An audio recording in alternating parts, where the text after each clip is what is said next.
ಒಳ್ಳೆಯದು. ಇವಾಗ ಒಂದು ಡೆಮೋಕ್ರಸಿನಲ್ಲಿ ಎಲೆಕ್ಷನ್ಸು ಫೇರ್ ಆ್ಯಂಡ್ ಫ್ರೀ ಆಗಿರಬೇಕು.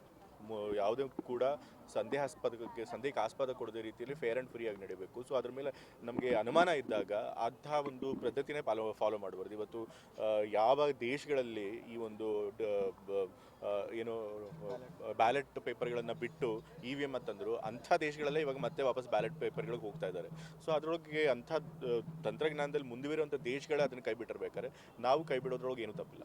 ಪರಿಪೂರ್ಣವಾಗಿ EVM ಕೈ ಬಿಡಬೇಕು ಅನ್ನೋದು ಎಲ್ಲ ಪ್ರಕ್ರಿಯೆಗಳೆಲ್ಲ. ಹೌದು, ಅದ್ರ ಬಗ್ಗೆ ಅಷ್ಟೊಂದು ಅನುಮಾನ ಇದ್ದಾಗ ಯಾತಕ್ಕೆ ನಾವು ಅದನ್ನು EVM ಆಗಬೇಕು ಅಂತ ಹೇಳಿ ಪಟ್ಟಿಡಬೇಕು.